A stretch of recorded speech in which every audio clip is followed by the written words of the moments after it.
अभी आपको बताएं, वज़ीर आज़म की स्टॉक मार्केट में गैर मामूली इजाफे पर कौम और कारोबारी अफराद को मुबारकबाद। मुसलसल मेहनत के नतीजे में मुआशी बहाली के आसार नुमाया होना शुरू हो चुके हैं। मुसलसल मेहनत और दुरुस्त पॉलिसी से मुआशी बहाली के आसार नुमाया होने लगे हैं। नवाज शरीफ ने तरक्की का सफ़र जहाँ छोड़ा था वहीं से फिर से आगाज़ किया जाएगा। वज़ीर आज़म शहबाज शरीफ की जानिब से ये कहा गया है।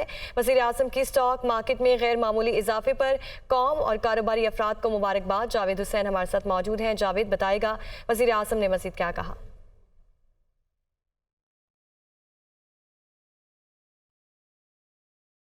जावेद हुसैन से भी बात। इजाफा हुआ है आगाज पर, तो उस पर वज़ीर आज़म जी, वज़ीर आज़म की स्टॉक मार्केट में गैर मामूली इजाफे पर कौम और कारोबारी अफराद को मुबारकबाद दी गई है। वज़ीर आज़म शहबाज शरीफ की जानिब से जावेद हुसैन हमारे साथ मौजूद हैं। जावेद, बताएगा वज़ीर आज़म शहबाज शरीफ की जानिब से मज़ीद क्या कहा गया?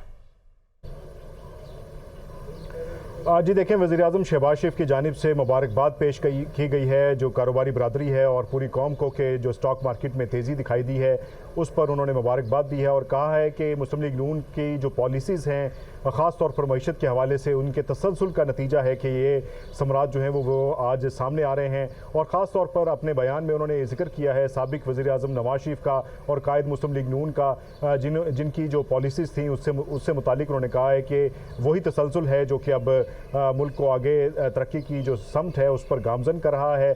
और ये उम्मीद जाहिर की है कि अब जो है वो तरक्की का सफ़र शुरू जो हुआ है उसमें रोज़गार मिलेगा नौजवानों को और ख़ास तौर पर IT और ज़राअत और दीगर जो शोबाजात हैं उसमें भी तरक्की दिखाई देगी।